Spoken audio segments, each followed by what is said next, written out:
La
ikut saya Muhammad Nabi.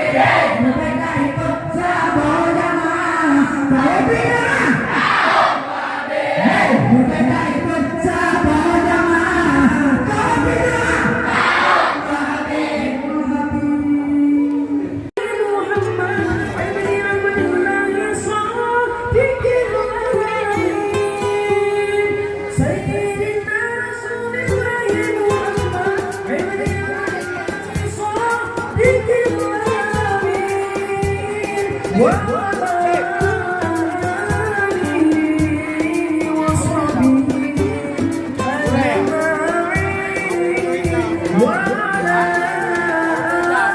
Wahai junjungan kami, ya Allah, salawat dan salam semoga tercurahkan padamu. Wahai junjungan kami, kekasih kami.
Semua Allah berikan keberkahan kepada beliau, Allah berikan keberkahan hidup, rezeki dan segala-galanya kepada beliau, dan Allah berikan kesehatan kepada beliau. Amin ya rabbal alamin. Dan juga yang kami hormati Bapak RW 01 yang akan dilantunkan oleh Ananda Muhammad Diki Akbar, berasal dari Pondok Pesantren Ulul Ilmi Cendikia Patang Lestari. Kepadanya kita persilahkan.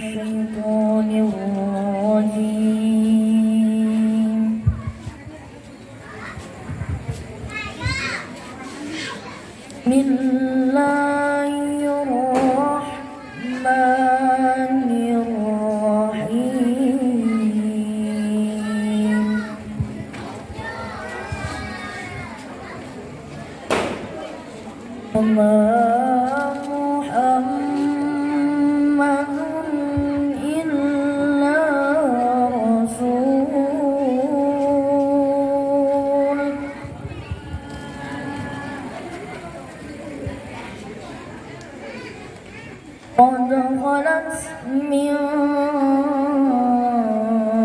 قبله الرسل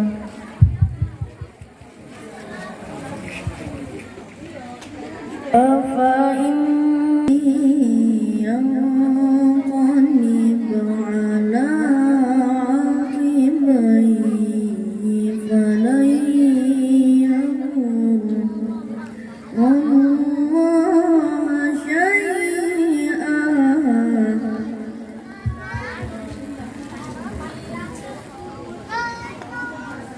وسيجزي الله الشاكرين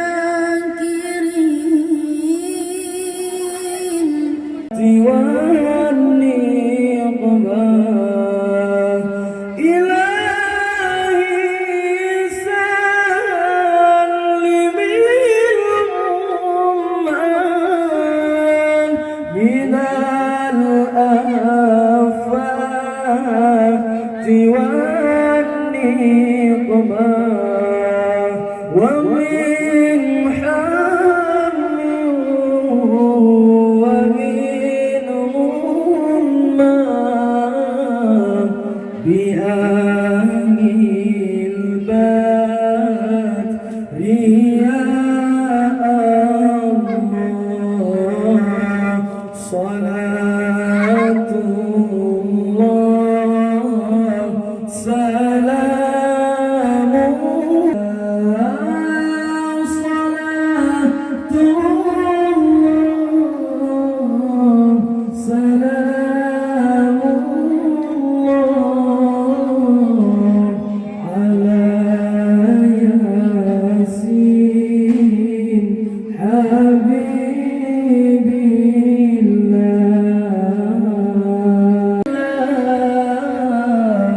بآل البدر يا الله.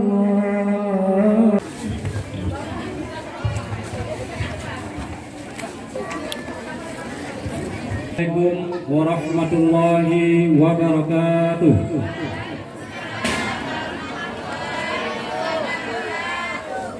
Alhamdulillahi rabbil alamin wa bihi nasta'in ala umur dunya waddin wa ala alihi wa sahbihi ajmain amma ba'd. Pertama-tama marilah sama-sama kita panjatkan puji dan syukur kehadirat Allah Subhanahu wa taala, yang mana oleh Allah Subhanahu wa taala telah memberikan nikmat kepada kita semua sehingga kita bisa hadir di tempat yang berbahagia ini untuk memperingati Maulid Nabi besar Muhammad sallallahu alaihi wasallam.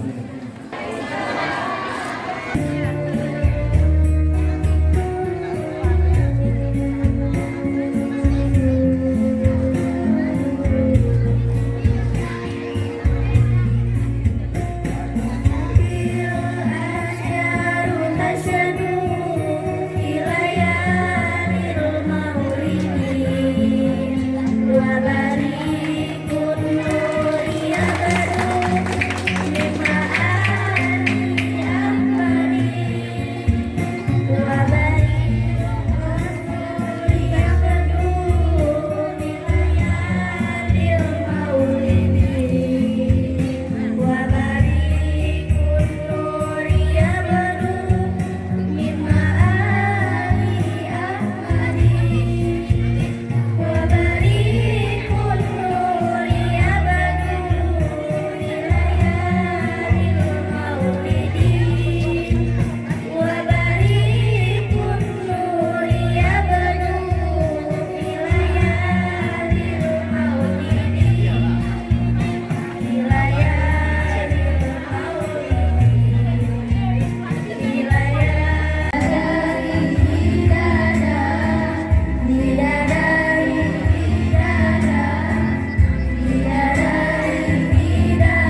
sallim ala sayyidina Muhammadin khairil anam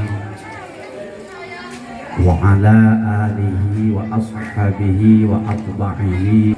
Kalaulah dulu kami termasuk bahagian orang-orang yang kotor,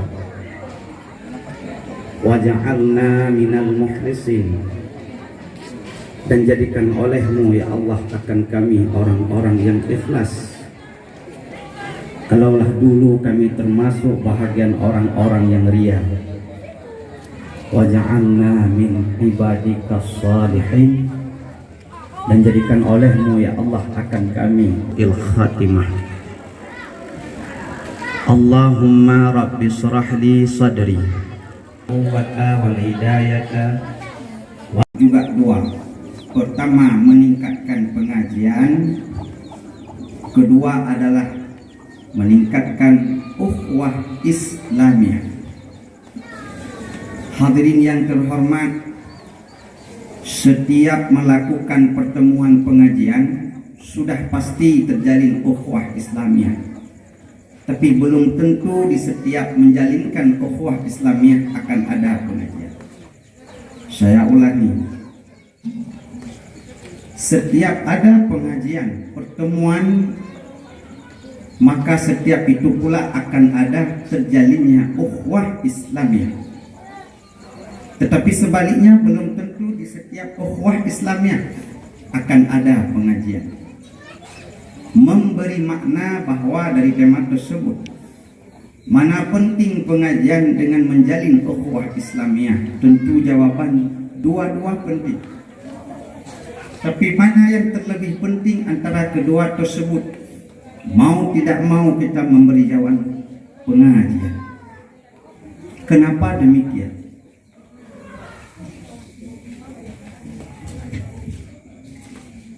Karena setiap sesuatu itu ada dua sisi tinjauan.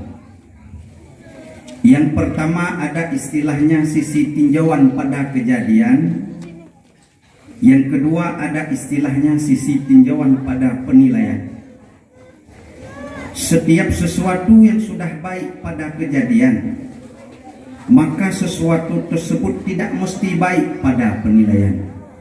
Suatu saat manusia atas nama makhluk ciptaan Allah pasti akan menghadap Allah melalui akhir hayat. Sekembalinya manusia menghadap Allah Subhanahu wa ta'ala, apakah akan mendapat pandangan baik di sisi Allah, yakni surga, ataukah sebaliknya? Mendapat nilai baik di pandangan Allah itu bukan landasannya adalah kejadian, tapi untuk mendapatkan baik pandangan Allah di hari akhirat, yakni surga, landasannya adalah penilaian. Allah bicara dalam Al-Quran. Apa kata Allah? Laqad khalaqnal insana fi ahsani taqwim. Sungguh kata Allah, aku ciptakan, aku jadikan manusia itu ahsan taqwim, sebaik dan sebagus bentuk. Bicara insan firman Allah itu umum. Baik dia itu beriman, insan. Tidak beriman juga insan. Mukmin yang taat terhadap Allah itu insanun. Mukmin yang bermaksiat terhadap Allah juga insanun.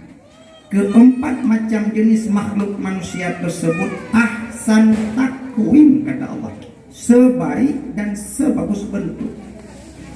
Maknanya apa? Manusia yang taat baik pada penjadian, manusia yang non mukmin juga baik pada kejadian, yang taat, yang tidak taat, yang Islam, yang mukmin, atas nama manusia itu dari Nabi Adam hingga akhir daripada umat Muhammad, Allah mengatakan ahsan taqwim, sebaik dan sebagus bentuk, bandingan dengan makhluk yang lain umpama hewan dan lain sebagainya. Adapun setelah baik pada kejadian, akankah baik pada penilaian di hari yang kedua, yakni hari akhirat? Jawab, kalau ada yang menganalisa ayat tersebut baik pada kejadian akan baik pada penilaian, ini adalah analisa yang keliru.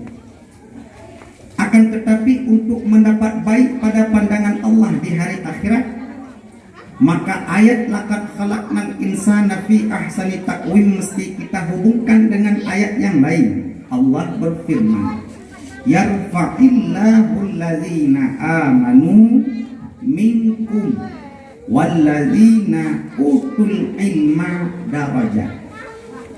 Allah akan mengangkat derajat, Allah akan memandang baik manusia di hari akhirat. Jalurnya hanya dua. Pertama jalurnya adalah amanu, beriman. Setelah jalurnya amanu, beriman, maka jalur yang kedua adalah utul ilma, orang yang memiliki ilmu. Hadirin yang terhormat, kesimpulan yang pertama, bicara ayat laqad khalaqnal insana fi ahsani taqwim, itu bicara Allah tentang manusia itu baik pada kejadian. Rumus setiap sesudah baik pada kejadian belum tentu mesti baik pada penilaian. Maka untuk baik pada penilaian jalurnya tidak ada lain, dua. Pertama beriman, maka keluarlah orang yang tidak beriman. Kedua utul ilma, orang yang berilmu pengetahuan. Hadirin yang terhormat, maka bicara tema pada malam yang mulia ini, istilah Mbak Mario Teguh super, artinya begitu bagus. Memberi makna jangan hanya habis uang, habis waktu, habis tenaga melakukan maulid Nabi, tetapi perubahan-perubahan itu tidak ada memberi bekas setelah melakukan kegiatan tersebut. Apa yang tinggal? Paling-paling hutang. Apa yang tinggal? Paling-paling ribut. Apa yang tinggal? Paling-paling lain daripada kedua tersebut.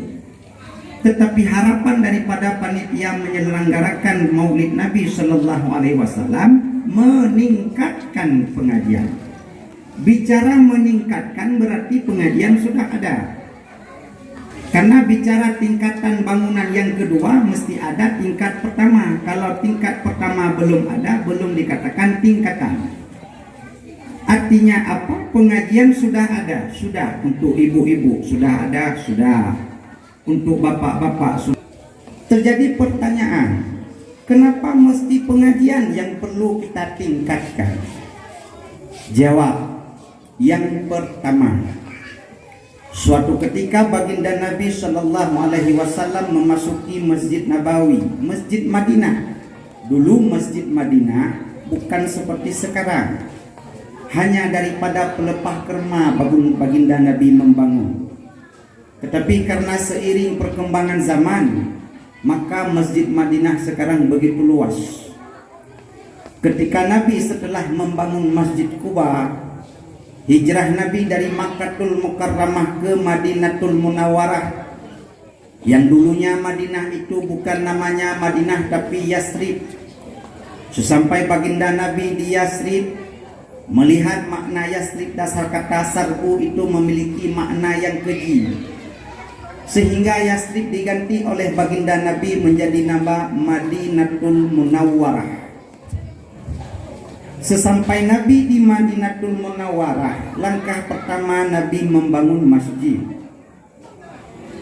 Masjid yang sekarang kita melihat itu bukan bangunan dasar, tetapi sudah menjadi adalah peningkatan rehabilitasi.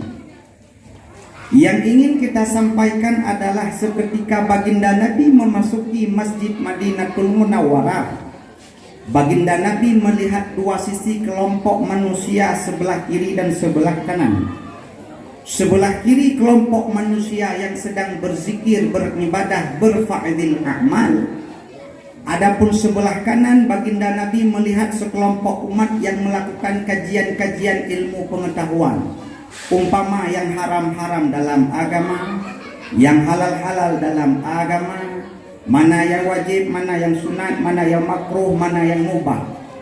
Ketika menyaksikan oleh baginda Nabi, Nabi mengatakan kedua-dua ini bagus. Tetapi kata Nabi, yang lebih bagus sebelah kanan dengan isyarat Nabi. Apa kelompok manusia yang di sebelah kanan? Adalah kelompok manusia yang sedang melakukan kajian ilmu agama. Istilah sekarang pengajian.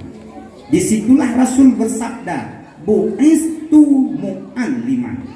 Aku diutus, aku dibangkit oleh Allah Ta'ala mu'alliman. Mu'alliman bahasa kita mengajar ngaji. Maka mengajar ngaji adalah misi daripada misi Rasulullah Sallallahu Alaihi Wasallam. Inilah alasan dan jawaban yang pertama, kenapa dengan momentum memperingati hari lahir baginda Nabi, mari kita tingkatkan pengajian. Apakah yang sebelah kiri Rasulullah itu tidak baik? Jawab, baik. Tetapi yang lebih baik adalah melakukan pengajian ilmu pengetahuan. Satu. Yang kedua, alasan kenapa meningkatkan pengajian. Rasulullah Sallallahu Alaihi Wasallam bersabda, "Idza maratum biriyadil jannah farta'u." Apa kata Rasulullah? Apabila kalian melewati kebun surga yang ada di dunia, farta'u, hendaklah kamu singgah dalam kebun surga tersebut. Sahabat bertanya, "Wa ma riyadil jannah ya Rasul?" Mana yang kau maksud riyadil jannah, taman surga yang ada di dunia? Rasul menjawab, khalaqatu zikri. Khalaqah satu tempat duduk, zikri ada zikir. Zikir yang dimaksud bukan mengucap subhanallah, alhamdulillah, Allahu akbar, la ilaha illallah. Kenapa bukan itu yang dimaksud? Karena ketika menyebut hukum-hukum yang diwajibkan oleh Allah di dalam agama, berapa perkara yang wajib di dalam salat, sunnah salat, haram makanan, dan lain sebagainya tentang puasa, zakat, haji, umrah, maka itu juga dinamakan dengan zikir. Maka setiap daripada pengajian dipastikan itu zikir, menyebut hukum-hukum Allah. Tapi belum tentu di setiap daripada zikir itu majelis ilmu. Kesimpulan yang kedua, ketika Nabi memerintahkan idza maratum biriyadil jannah fatta'u, apabila kalian melewati kebun surga di dunia, hendaklah kamu singgah. Dalam riwayat yang lain, hendaklah engkau langkah dalam kebun surga tersebut. Sahabat bertanya, mana kebun surga yang kau maksud ya Rasul? Rasul menjawab, ditafsir oleh ulama khalaqatu zikri, majelis ilmu. Majelis ilmu adalah pengajian. Kalau begitu, pengajian yang dimaksud adalah taman surga yang ada di dunia.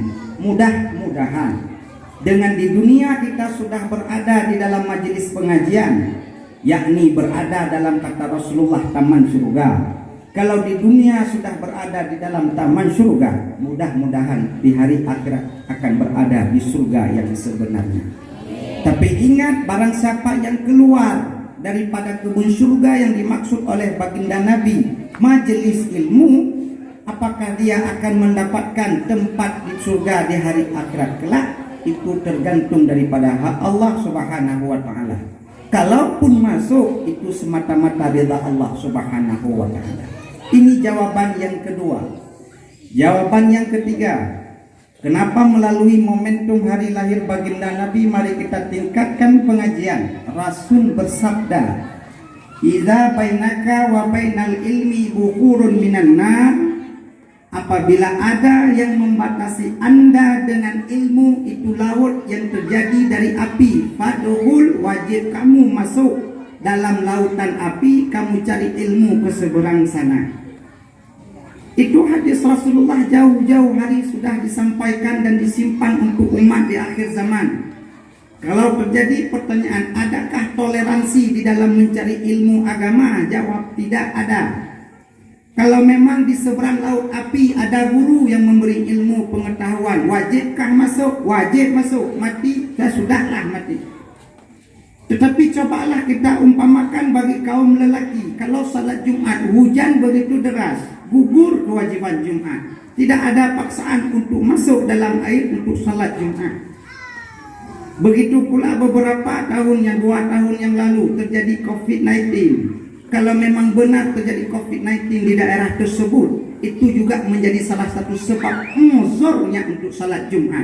Tetapi dalam hal mencari ilmu pengetahuan, yakni pengajian, tidak ada toleransi. Wajib masuk dalam lautan api, cari guru yang mengajarkan ilmu pengetahuan agama. 3. Yang keempat, baginda Rasul sallallahu alaihi wasallam juga adalah mengatakan, apa kata Rasul yang tidak asing lagi di telinga kita dari dulu hingga sekarang? Talabul ilmi faridatun ala kulli muslimin wa muslimatin. Tuntut ilmu faridah. Faridah wajib, fardu wajib. Apa yang menjadi kewajiban? Tuntut ilmu. Apa makna wajib? Berpahala kalau kita tuntut, berdosa kalau kita tidak tuntut. Kalau ditanya salat wajib atau tidak? Wajib. Apa makna wajib? Berpahala kalau kerja salat, berdosa kalau tinggal salat. Mengaji pengajian seperti tema di spanduk, wajib atau tidak? Jawab wajib. Apa makna wajib? Berpahala kalau tuntut, berdosa kalau tidak tuntut. Yang mengatakan wajib siapa? Rasul. Yang mengatakan wajib siapa? Baginda Nabi. Bukan para ustaz, bukan para tengku, bukan para ahli ulama, tetapi Rasul sendiri yang mengatakan sebelum Rasul wafat, wajib mencari ilmu pengetahuan, wajib melakukan pengajian. Kalau dia tidak mengaji hukum fardhu'in, maka dia akan mendapat dosa. Kalau dia dosa tak sempat bertaubat, maka tempatnya di neraka. Kalau dia membawa iman, keluar neraka masuk surga, tapi ribuan tahun. Inilah alasan kenapa mungkin panitia menyelenggarakan dakwah memperingati hari baginda Nabi adalah dengan tema mari kita meningkatkan pengajian-pengajian. Kalau sudah pengajian terjadi peningkatan, dipastikan ukhuwah Islamiyah itu akan terjadi peningkatan.